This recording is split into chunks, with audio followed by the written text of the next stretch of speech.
Salut à tous, j'espère que vous allez bien. Et oui, finalement, je reviens pour faire une vidéo. Pour info, Bali est l'une des plus durement touchées par l'impact économique de la pandémie du coronavirus. Bon, c'est pas grave, c'est déjà passé. Maintenant, c'est le moment. Nous, les Balinais, sommes hyper contents que le pays ait rouvert l'année dernière. C'est-à-dire que nous avons hâte de vous accueillir ici à Bali.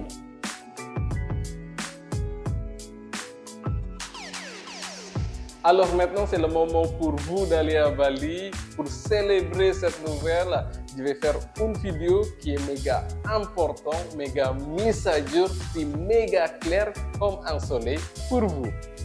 Soleil, fais un petit coucou, le soleil renaît dans ma vie, et oh, comme ça.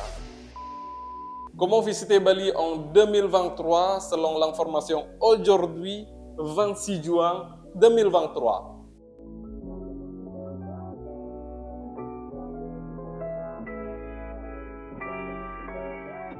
Attendez doucement.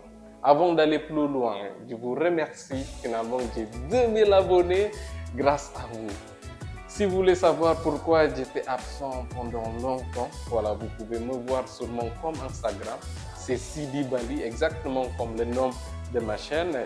Et si vous n'êtes pas encore abonné, je vous invite de cliquer le bouton rouge, s'abonner, abonner, voilà. Ça y est, c'est parti, mon kiki. Voici les conditions d'accès à notre pays. Administratif général. Il faut bien vérifier que votre passeport n'est pas du tout abîmé. Passeport valable au moins 6 mois. Si vous voyagez avec un passeport d'urgence, vous devez obtenir un visa avant votre arrivée en Indonésie. Un passeport d'urgence doit avoir une autorisation de visa de l'immigration indonésienne. Vous devez avoir un sponsor local en Indonésie qui demandera l'autorisation. Un billet aller-retour ou un pass pour poursuivre le voyage dans un autre pays. Le deuxième, visa, V-I-S-A. Alors, il y a plusieurs types de visa, mais je vais parler le plus important. Le premier visa à l'arrivée, c'est visa on arrival. Valable pendant 30 jours, prolongable une fois pour 30 jours au bureau d'immigration du lieu de résidence du ressortissant étranger. Donc, la question, comment on peut obtenir un visa? Le premier, vous pouvez régler en ligne, c'est pour éviter la queue au guichet de visa. Et le deuxième, vous pouvez acheter sur place dès que vous arrivez à l'aéroport de Bali ou en Indonésie. Le prix du visa pour 30 jours est de 500 000 rupiah.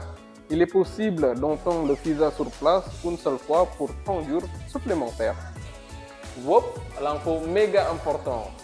Il faut prolonger votre visa avant la date d'expiration et wop, important.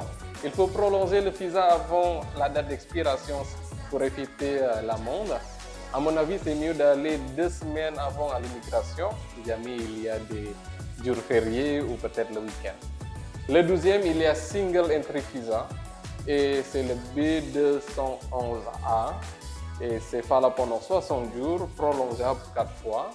C'est destiné pour le stagiaire, le visa business. Voilà, donc je pense que je vais parler ça la prochaine fois. Info méga important aussi que mon État vient d'annoncer que suspension temporaire du visa touristique gratuit pour 159 pays, c'est-à-dire si tu viens il y a 4 ans. L'Indonésie proposait un visa touristique gratuit pour séjour pour les ressortissants de 169 pays désirant voyager en Indonésie. La France était dans la liste, du coup le visa touristique gratuit était valable 30 jours. Il y a encore l'information méga importante que mon État vient d'annoncer selon l'alerte officielle de numéro 1 d'année 2023 concernant le protocole sanitaire sur le point E. Il explique. Point A. Il est recommandé de continuer à vacciner contre le Covid jusqu'au 12e rappel ou 4e dose, en particulier pour les personnes à haut risque de transmission de Covid. Point B. Il est permis de ne pas utiliser de masque si vous êtes en bonne santé et ne risquez pas de contracter le Covid et il est recommandé de continuer à utiliser un masque bien fermé si vous êtes malade ou à risque de Covid. Avant et pendant vos déplacements, et activités dans les établissements publics. Point E.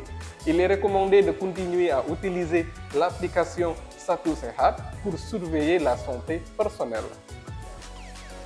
Quand il est recommandé, ce n'est pas du tout obligé. C'est une très bonne nouvelle pour les voyageurs qui n'ont pas le vaccin, car ils peuvent venir visiter notre île.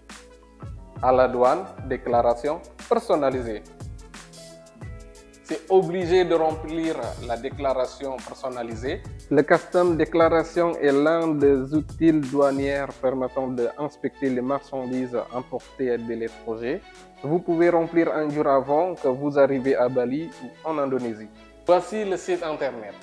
Pam. Voilà. Donc, si vous ne voulez pas accéder en ligne, vous pouvez procéder au guichet de la douane à Bali. Mais comment on peut accéder à la douane si j'ai un vieux portable?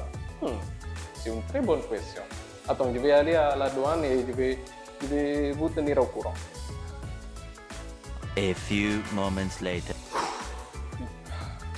Je viens d'arriver et vous n'inquiétez pas, il y a le staff de la douane qui va vous aider à remplir en manuel. Et je pense que j'ai déjà parlé aussi par rapport si vous voulez rester longtemps à Bali, et c'est mieux de déclarer votre portable pour que vous puissiez utiliser la carte SIM locale. Bonus, quelle compagnie aérienne pour d'aller à Bali? Donc en fait, il y a plusieurs options, soit KLM, soit Emirates, il y a Qatar, Garuda Indonesia, ensuite il y a Thai Airways. C'est vraiment selon votre budget et aussi votre confort. Voilà, ce sont les conditions avant que vous visitez mon île ou mon pays. Voilà, j'espère que ça vous sera utile. Et encore une fois, n'oubliez pas de vous abonner, mettre un petit like et partager avec vos proches, ça sera très gentil de votre part. Merci beaucoup et à bientôt.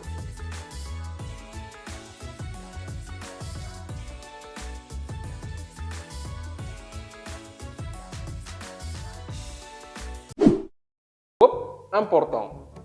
Il faut, c'est vraiment une très bonne nouvelle pour les voyageurs,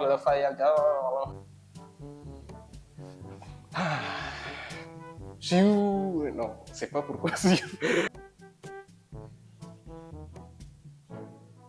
Et comme ça, regarde tout droit, une pour lui, une pour